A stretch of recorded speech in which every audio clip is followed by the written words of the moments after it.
Hello everyone, my name is Sergia Louise Anderson. I'm the host of the Instagram Lupit poll interviews, and today we're going to be talking to Aerial Allie.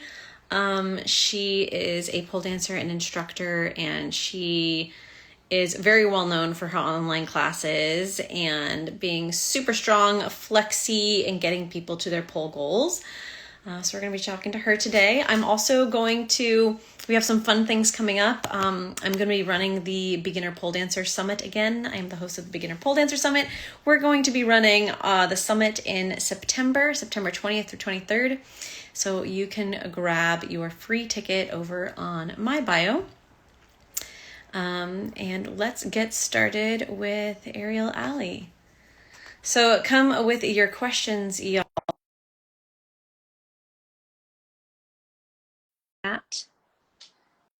To Aerial Allie about all the wonderful pole things. I know she does a lot of super advanced and flexy tricks. Oh, hello. Hi. Good. How are you? Can you hear me? I can. You were just getting Awesome. a trip, Yay. right? I'm sorry, say that again. You're, I couldn't hear you. oh, you're just getting back from a trip, right? Yeah, I am. Well, I guess a few weeks ago. I was back mid-July, I guess. I was in Europe teaching. It was awesome. It was so much fun. I loved it. I want to go back.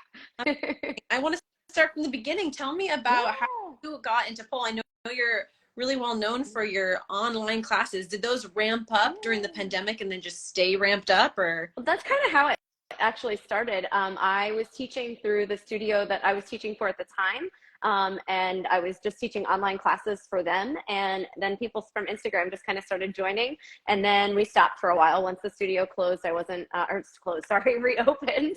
I wasn't teaching online. I'm a high school teacher, so I'd gone back to school and I'd done all of that, fall stuff. And then just my group of people was just like, can you please come back? So I started doing it again, and just for myself, the studio that I was teaching for has since closed. So just doing it out of my house for me. And I took a little break from the summer, but I'm getting ready to start them back up again. So I'm really excited to start them back up. I miss all of my online students a lot. So I'm really excited to start up again. Yeah. Okay. Tell me Yeah. about your whole beginning of starting pole and where it's taken you. Did you ever think you'd be in the position you're in now with pole dancing? Definitely not. Oh my gosh, no. I was always involved with like distance running and yoga, and I'd done a lot of marathons and things like that. And my sister-in-laws actually were taking pole classes, and they both said, you have to come with us. And I didn't even realize that pole at that point was like was a sport. I kind of made a joke about it. I was like, oh, I do yoga, I run, I could do that, no problem. And I went to my first class and I was like, oh my gosh, this is so hard. But I loved it, and I never stopped. So I continued going, and then I started teaching for the studio that I used to teach for. I taught there until it closed, and now I teach at a different studio locally. At this point, that's pretty much where I'm teaching in person, and then I have my online classes, and then whenever I And do so workshops. when was that? When did you Yeah. start up your pole journey? I think it was 2015. I want to say this is like 8 or 9 years that I've been doing pole. So yeah, not super long, but long enough that I feel like is a decent time away. Wow, accomplished so much in such a short amount of time. I don't know about that, but I definitely love doing it. So I'm going to keep up with it, hopefully. Yes. So when you first started pole, what was the allure for you? It was something different. First of all, I never realized it was such an awesome workout. And then for me, the community was amazing. That's always what I enjoyed. Like when I was really into distance running, really into yoga, I always really liked the community aspect. But I felt like the pole community, once I kind of found that, special group of people, I was like, these are my people. So for me, it was mostly like, obviously love the tricks, love doing all of the fun stuff, but then also love the people that I met while I was doing it. And I continue to feel that way about it. For me, the community is the most important thing. Yes. And when did it become like, because you were really well known for, your strength and your flexibility, being able to all, all your tricks together, and of course, your ability to explain that. Um, do you think that when you first got into pole, did you go down the flexibility route? Did you go through the strength route? Did you find the dance? Like what got a hold on you? I would say more of the strength because I'm actually super, it's why I almost never do anything with like floor work and flow and things like that. I'm super uncoordinated off the pole, which is so, it's funny because if you, anything I do on the floor, I'm always like, oh God, that's so awkward. So for me, it was always the strength stuff. I had some natural flexibility and body awareness because I'd practiced Ashtanga yoga for a long time and I was teaching Ashtanga yoga. So explaining things, I think, getting into that aspect of it, being a yoga instructor, but then also being a high school teacher and having to break things down as my job. I think that also really helps with the teaching side of things. But when I first started pole, I was mostly interested in, the strength end of it, and whatever natural flexibility I had, I would just kind of use that. And then it was after, everything started opening up from the pandemic, I was, pretty comfortable with a lot of strength, never perfecting anything, but, comfortable with strength-based tricks. And I said, okay, well now maybe I should start, working on some flexibility. And that's when I started focusing a little bit more on being a little more flexy. And it definitely improved as I started working on it. And then I feel like it kind of ebbs and flows. I'll plateau a little bit. I won't feel like I'm making any progress. And then, just change things up a little bit. And I feel like I see a little bit more progress again. So flexibility has been definitely more of the focus recently for me, since I think the strength that was kind of something that came a little bit more naturally and what I gravitated towards in the beginning. Yeah. Yes. Yeah. And what was the, the kind of falling into this online situation? So how did that all go down that you started these online classes? Well, again, during the pandemic, started teaching with the studio, and then just kind of went back and branched out on my own once everything started opening up again. So I didn't feel like I was taking the studio that I was teaching for was still open at that point, but I didn't feel like I was taking anything away from them at that point. And those people that joined my classes were people that I had gotten from Instagram to join them. So those were the people I kind of focus. I still sort of focus on the people that come regularly. So I know I'll get like new people that join. I'm always like, stick with it, because these people have been with me for like almost 3 years at this point. Yeah. And so it's kind of cool because I feel like the people that have consistently been taking classes with me, I've had them since the pandemic. I've met a lot of them in person now, which is I love when I get to do that. It's the most exciting thing. And then usually in the summer when I have been home, I'll do like a lunchtime class. So then like the European students will have a chance to join because it's like dinner time for them. And then in the winter, I'm pretty much teaching just in the evening since I'm busy with work during the day. But this summer I didn't actually do any afternoon classes because when I came back from my trip, it was like I was gone for like 5 weeks, and then I feel like everything I had to catch up on just life at home. So I just really didn't have time to get back online this summer. But I'm in September, I'm going to have online classes again. So anybody who's waiting for them, they are coming back. They are coming. Tell us what you focus mostly during those classes. I'm sorry, say it again. Tell us on what you focus on mostly during classes. So since the group that's been coming is pretty advanced, a lot of times it's something I'm working on at that point. Like maybe it's a transition I just learned or a trick that I just learned. And then I'll put it in a combo with like a lot of familiar things that we've done. So there's always like a newer element and then lots of similar things. So that's why like when people come that are brand new, some of them are like, oh my gosh, everybody's so good. They can do all of these transitions. And I'm like, no, it's because we do them all the time. And then I just throw something little new. So I always have a little static pass and a spin pass as well. So they are supposed to be like an hour and 15 minutes, but I always go over just because I prepare something and I want to get through it. So I'm like, you guys, if you want to stay on with me, great. If not, you'll get the recording later. And they always end up being excessively long, but I just really enjoy, the group that comes, and they're so talented and so strong that it's been so fun to watch their progress. So my focus is basically taking the things that I'm learning and then putting it into a combo for them as well, so that I can share what I'm learning with them. Got it. So with this last trip that you made, I know that you did a bit of pole dancing and some teaching and maybe even some pouring with this trip. Was this a trip primarily for pole, or were you? It was. Yeah, definitely started out for pole.